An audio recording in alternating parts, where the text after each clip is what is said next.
परीक्षा स्थगित कर दो, सीबीआई की जांच कर दो, मांग कर दो उसकी, और हम अगले दिन यहाँ से उठ जाएंगे, नहीं तो नहीं जाने वाले। मैं कहता हूँ मैं अगले दिन से ही चले जाऊंगा जिस दिन आ जाएगा यहाँ पे लीडर में क्या सीबीआई की जांच हो रही है। आप भेज दो उनको। सीबीआई जिस दिन उत्तराखंड में कदम रख देगी, मैं अपने जाकर के पीजी में अपने कोचिंग में जाऊंगा, पढ़ने के लिए बैठ जाऊंगा, मुझे मतलब।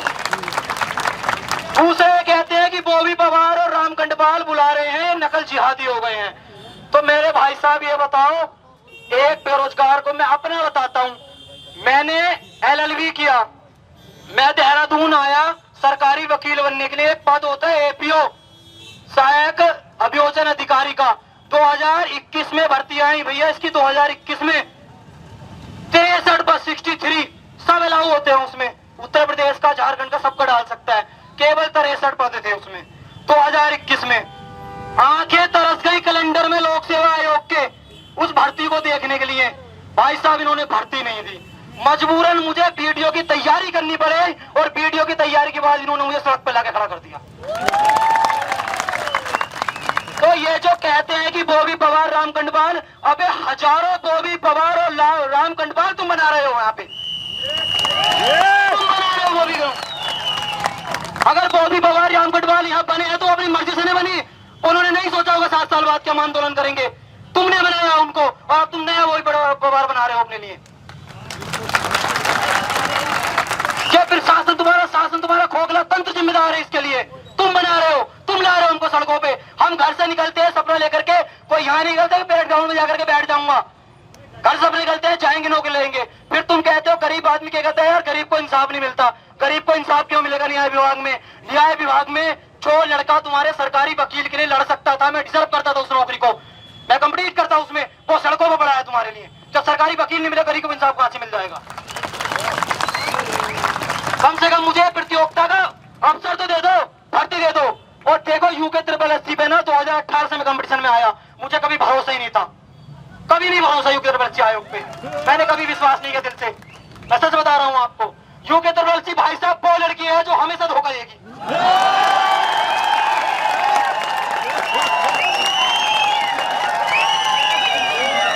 और ये कोई महिला विरोधी टिप्पणी नहीं है।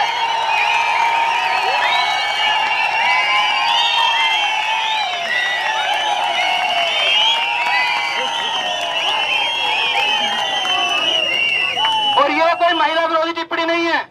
और दूसरा मैं बता दूं, लोक सेवा आयोग पर मैंने आंख बंद करके भरोसा किया था, और जिस दिन अभी 2 दिन पहले वो भी भैया ने जब 3 एग्जाम्पल लगे सांख्यिकी अधिकारी के, क्या क्या नाम थे उनके, एक का सरनेम था धामी, मनोज सिंह धामी था ना, और एक और था नीचे, उसने तो कंप्यूटर का एग्जाम ही नहीं दिया भाई साहब, रिजल्ट में उसका नाम है। एक के 7 नंबर उसका रिजल्ट में नाम है, और कंपलसरी कितने थे? 40। लेकिन वो 40 हम जैसों के लिए हैं, 15-20 लाख वालों के लिए नहीं भाई साहब। तुम तो बैठो ही मत, तुम तो कैश भेज दो अटैची में घर से, हाकम जैसे दलालों के हाथों तुम कैश भेज दो घर में आराम से, तुम पेपर देने आओ मत यार, रिजल्ट में तुम्हारा नाम आ जाएगा। तो लोक सेवा आयोग का जब मैंने सुना और जब ये उसको बता रहे थे तो मैं इनकी बिल्कुल जस्ट बराबर में खड़ा था। कसम से ऐसी फीलिंग आई ना कि ऐसे 8 साल का ब्रेकअप हो गया हो, बहुत दर्द था मन में। तो जो लोक सेवा आयोग वाले सुन लो, तुमने जो धोखा दिया है ना, तुम्हारे सामने आएगा, तुम्हारे ऊपर से भरोसा उठ गया। बड़ा भाई हो तुम इस आयोग का, छोटा भैया लापरवाही करता है या चीटिंग करता है तो बड़े भैया का फर्ज होता है उसको डांटे और उसको तमीज में लाए। और यहाँ बड़ा भैया कह रहा है कि चल मेरे भाई तू डाल डाल तो मैं बात बात।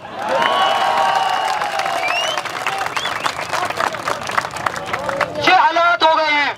अबे तो एपीओ की भर्ती अभी कैलेंडर आया इनका, मुझे उम्मीद थी क्या पता यार 21 में दी है 25 में आप दे देंगे। मैं फिर तैयारी में लग गया था उसकी वीडियो का पेपर देने के बाद, आंदोलन वो आंदोलन का हिस्सा बन गया। फिर भी इन्हें इतनी शर्म नहीं आई भाई साहब, इतनी बेशर्मी पता नहीं क्यों बचा के रख रखे हैं सरकारी वकील के पद। तुमने 15 लाख में वीडियो बेचा, 40 लाख में उसको बेचने की तैयारी है, क्यों बचा के रख रखे हैं तुमने उसको? न जाने कितना युवा एलएलबी ग्रेजुएट आज अपने घर बैठा है किसी और कंपटीशन में। तुम क्या समझते हो कि एक एलएलबी करा हुआ बच्चा, उसका आईक्यू लेवल कितना खतरनाक होता है? इतना तोड़ दिया जाता है एलएलबी की पढ़ाई में, जब कोई एग्जाम बैठता है तो वो नुकसान करता है तुम्हारा भाई, उसका आईक्यू लेवल खतरनाक होता है। तो एक बेरोजगारी बढ़ रही है, इसका एक कारण यह भी है कि हम तमाम डिग्री वालों को उतरना पड़ रहा है कंपटीशन में मजबूरियों के, क्योंकि हमारी जरूरतें कहती हैं कि हमसे एक नौकरी। कब तक अपने घर वालों के पैसों पलेंगे हम? कब तक? 5,000 कब तक मांगूंगे अपने घर से? तो ये दर्द है, इस दर्द को तुम्हें समझना होगा। अबे चरण बना दिए उन्होंने परीक्षाओं के, पहले हमें भर्ती निकलवाने के लिए आंदोलन करना पड़ता है, जब भर्ती आ जाती है तो समय पर एग्जाम नहीं करवाते। इस बार भी मैं देख रहा था सोशल मीडिया पर, मैं देहरादून में भी था उस समय, भाई साहब इस परीक्षा को स्थगित करने के लिए हर कोचिंग संस्थान वालों ने अपनी जान लगा दी, जाकर के हर दूसरे दिन पहुंच जा रहे थे वो कि बस साहब 15 दिन का समय दे दो, बच्चा फंसा पड़ा है बाढ़ में, बाहर का बच्चा नहीं आ सकता, बारिश है, मौसम खराब है, बेरोजगार संघ वाले हार गए कि हटा दो। ऐसी कौन सी मजबूरियां थी साहब, या कितनी अटैचियां भरनी थी कि तुमने परीक्षा नहीं हटाई? कोई परीक्षा तुम समय पर कराते नहीं हो, यूनिवर्सिटी वालों, तुम्हें इतनी पड़ी थी, इतनी जरूरत दिखाई थी कि नहीं जी हम तो समय पे कराएंगे, क्योंकि इन्होंने भाई साहब पद बेच दिए थे। दूसरा एग्जाम्पल रख देता हूं, ये जो खालिद पे निशाना बना करके साध रहे हैं, ये वही बात है मेरे भाई, मैंने बहुत केस पढ़े हैं अपनी वकालत में, जब डकैती होती है उसमें बहुत ज्यादा लोग इन्वॉल्व होते हैं, बहुत बड़े बड़े चेहरे होते हैं, तो डकैती में जब पुलिस प्रशासन पे जब दबाव बनाया जाता है ना, तो वो क्या करता है, किसी एक खरगोश को पकड़ता है और उससे कहता है कि चल बेटा कबूल कर ले, चल बेटा कबूल कर ले, और वो उसके घर वालों को प्रताड़ित किया जाता है और बड़े चेहरे छिपा दिए जाते हैं। तो ये पूरा प्रयास किया जा रहा है, ये मानसिकता को हमें समझने की आवश्यकता है। एक को मोहरा बनाएंगे, दो को मोहरा बनाएंगे। अरे उन्होंने प्रोफेसर को देखो, वो देवदूत थी भाई साहब, इनकी दुश्मन नहीं बनती वो महिला, अगर वो चुप बैठ जाती ना या इनसे चुपचाप जाके कह देती, आवाज ही ना आती, ये बात वही भैया पे पहुंचती नहीं, तो वो दुश्मन नहीं बनती, उस पर एफआईआर, उसको निलंबित कर दिया इन जाहिलों ने, निलंबित। तो ये इनकी ना बहुत बड़ी सियासत रहती है। इन्होंने ना भाई साहब चोरी नहीं किया है पेपर, मैं खुद कह रहा हूं, इन्होंने पेपर चोरी नहीं किया, इन्होंने डकैती की है पेपर की।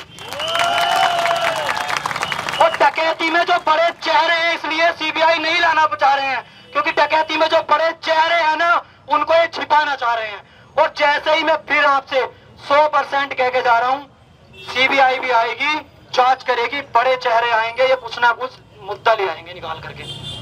इनका आईटी सेल इतना मजबूत है, उस लड़की ने बयान दिया यहाँ पर, भाई साहब पूरी वीडियो नहीं, इनके आईटी सेल ने छोटी सी क्लिप पार्टी भगवे की और धड़ाधड़ चला दी, धड़ाधड़ फेसबुक पे, और देखो ये तो जिहादी हैं, ये तो हिंदू धर्म के खिलाफ बोल रहे हैं, ये तो भगवे के खिलाफ बोल रहे हैं। अबे तुम अनपढ़ जाहिल, तुम्हें अपना इतिहास पता नहीं, तुम्हें अपनी संस्कृति पता नहीं है।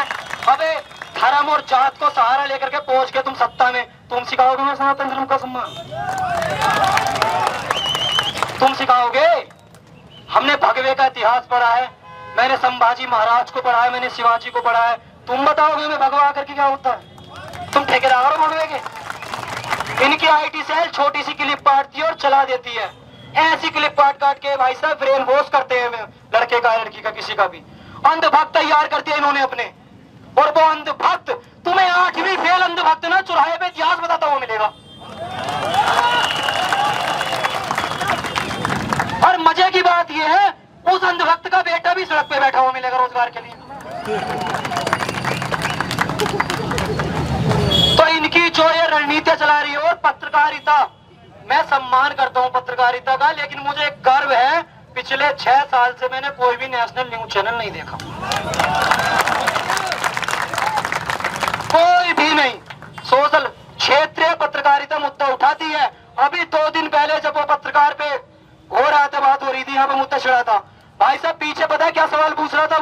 वो सवाल पूछ रहा था पीछे, तुमने पेपर दिया है? मैंने कहा हाँ दिया है, हाँ दिया है भैया, दिया है। कितने पन्ने थे बताओ? अबे पन्ने गिनने गया था मैं वहां पे, उसके पन्ने गिनने गया था मैं वहां पे, उसके कितने पन्ने थे बताओ उसमें?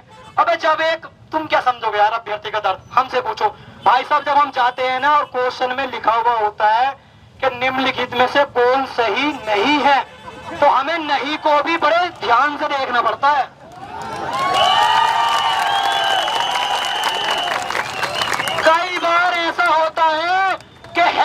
रहते हैं, नहीं दिख पाता, इतना प्रेशर होता है, क्वेश्चन गलत हो जाता है। और वो एक नंबर भाई साहब भविष्य खा जाता है, उस एक नंबर से लाखों बाहर हो जाते हैं और ये कहते हैं कि 3 पेज बाहर आए तो लीक थोड़ी ना है। अबे 12 क्वेश्चन थे, उनमें 12 और जो पत्रकार पूछ रहे हैं ना कितने पन्ने हैं, तो मैं आज यहाँ से जवाब देने का एक तरीका होता है, मुझ में इतनी समझ है, मुझे तरीका आता है, तो वो सुन ले पत्रकार, या तो आज वो दलाल इस बीच में होगा और नहीं है तो कहीं बैठा हुआ होगा और उस तक आवाज जरूर जाएगी उस दलाल तक। तो सुन लो, तुम भाई साहब वो हो, भाषा तो मैं थोड़ी करूंगा प्रयोग इस समय यहाँ पे, तुम वो हो जो भाई साहब पैसे के लिए अपनी दलाली करते हो, सत्ता के लिए। अब जब तुम्हें दलाली का इतना ही शौक है तो कोठों की दलाली कर लो जाकर के, हो सकता है वहां ज्यादा कमा लो। तो इन पत्रकारों का जवाब ये है, किसी भी, जैसे भैया ने बताया, त्रिभुवन भैया ने बताया, किसी भी पत्रकार को जो तुमको लगे कि ये गोदी पत्रकार है, ये सारा दलाली करने आया है, किसी को कोई जवाब देने की जरूरत नहीं है। और जो पत्रकार ईमानदारी से आ रहा है, स्वागत है भाई साहब उसका। जितनी ताकत से तुम हमसे सवाल पूछ रहे हो, कुर्सी पे बैठे उस आदमी से जाकर के पूछ लो कि 6 दिन हो गए यार, 6 दिन मर गए धूप में, यहाँ पर रात को सोते हैं, यहाँ पर मच्छर काटते हैं। भाई साहब एक रात सोचो तुम हमारे साथ आकर के, एक रात सो जाओ, बस एक रात। कोई भी मंत्रिमंडल का आदमी आ जाए, ये कहते हैं सत्ता से सवाल पूछ रहे हैं, विपक्ष के हैं। और भैया इतिहास खगोल लो, सोशल मीडिया खगोल लो, किसी पार्टी से कोई संबंध नहीं है। अबे जब सीटें तुम्हें दी, बहुमत तुम्हें दिया, पेपर लीक तुम्हारे शासनकाल में हुआ, तो जवाब मैं किससे मांगू? नेहरू से मांगू जाकर के?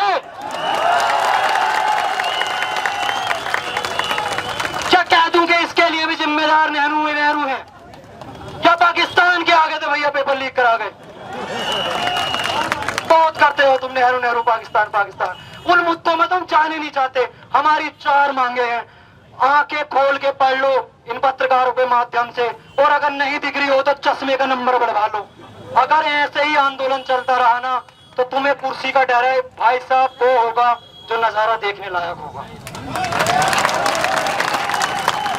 तुम्हें जो घमंड है 27 में आ जाना मेरी विधानसभा में, मैंने पहले दिन भी यही बात कही थी, 7 नंबर का जूता लेके अपने गांव में खड़ा रहूंगा।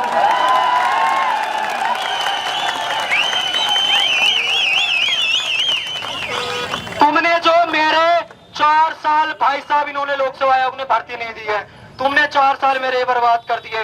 वीडियो में पूरी उम्मीद से तैयारी के साथ गया था, तुमने वो बर्बाद कर दिया। इसकी सारी भड़ास वो मेरे गांव के बहुत युवा हैं, बहुत तैयारी करते हैं, हर घर में एक बैठा है, हर विधानसभा से यहाँ आकर के बैठा है, हर क्षेत्र से यहाँ आकर के बैठा है। भाई साहब 7, 8, 9, 10 और 6 या 5 जिसके नंबर में जो चप्पल आती हो, जो जूता आता हो, इनके मुंह पे जरूर मार देना जब आएंगे। और लास्ट में पुलिस वालों से 2 पंक्तियों को लास्ट में कहना चाहता हूँ, जो बच्चे घर बैठे हैं, जो आवाज नहीं उठा रहे हैं, जो यहाँ नहीं आ पा रहे हैं, बहुत समय अभाव का मैं यार इसलिए खत्म करूंगा कि भाई साहब जुल्म हो रहे हैं, मैं मानता हूँ जुल्म सत्ता बहुत कर रही है, लेकिन इतिहास गवाह है कि जुल्म के खिलाफ लड़ना है। इस जुल्म के साये में अपने लफ्ज खोलेगा कौन? अगर तुम नहीं बोलोगे यारो तो फिर बोलेगा कौन? बहुत बहुत धन्यवाद आपका, बहुत बहुत आभार, और जो साथी आ रहे हैं बहुत बहुत धन्यवाद। जय देवभूमि, जय उत्तराखंड, पुष्कर धामी शाम करो। आवाज वो नहीं आ रही जो भाई साहब सीएम आवाज को चीर दे। पुष्कर धामी शाम करो, अरे शाम नहीं तो डूब मरो, अरे धामी सरकार मुर्दाबाद, धामी सरकार मुर्दाबाद, युवा एकता जिंदाबाद, युवा एकता जिंदाबाद। बहुत बहुत धन्यवाद।